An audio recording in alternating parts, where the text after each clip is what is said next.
pagunita sa ika-150 kaarawan ni Andres Bonifacio, isang espesyal na 10 piso ang ilalabas ng Bangko Sentral ng Pilipinas. Hindi tulad ng normal na 10 peso coin kung saan kasama ni Bonifacio si Apolinario Mabini, solong-solo ng Supremo ang commemorative coin.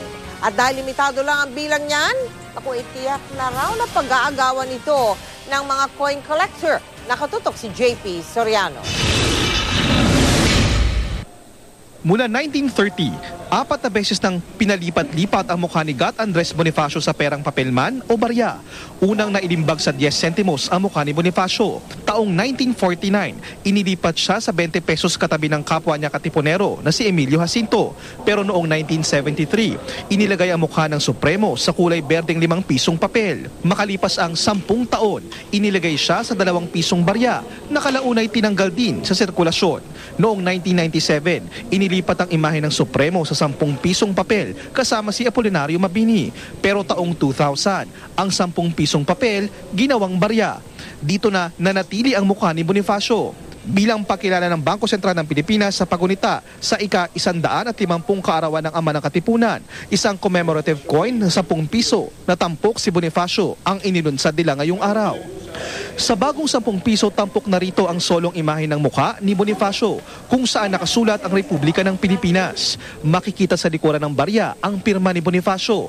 Nakasulat din ang salitang dangal at kabayanihan at ang 150 years at taong 1863-2013 kasama na ang BSP logo. Kapareho pa rin ito ng sukat ng kasalukuyang 10 pisong barya na two-tone na may sukat na 26.5 mm in diameter na may bigat na 8.70 grams. Ayon sa BSP, bilang ama ng Katipunan, mahalaga raw na gunitain parati ang kabayanihan ni Bonifacio na ang binuong samahan ay siyang naging mitsa ng isang revolusyon na kalaunay nauwi sa pagdedeklara ng kalayaan ng Pilipinas noong taong 1896. Ito ay pamamaraan ng Bangko Sentral upang laging maisiisip ng mga Pilipino ang kadakilaan, kabayanihan ng mga Pilipino at isa na rito si Andres Bonifacio. 10 milyong piraso lang daw ang ginawa ng BSP na bagong coin. Ang unang nagkaroon ng commemorative coin na ito ay si Pangulong Noynoy Aquino. Bukas, maaari na raw makakuha ng bagong commemorative Andres Bonifacio coin sa mga bangko. Dahil limitado lang ang gagawin, batid ng BSP na maraming mawawalekta nito. Pero sana raw, gastusin din ito. Ang wag lang nilang i-hoard yung ordinaryong coins.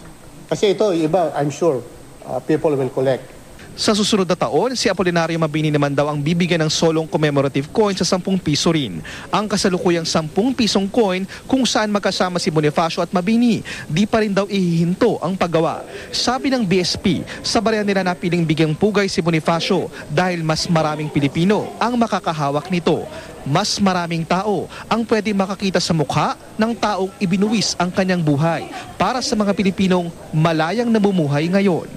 JP Soriano, nakatutok 24 oras.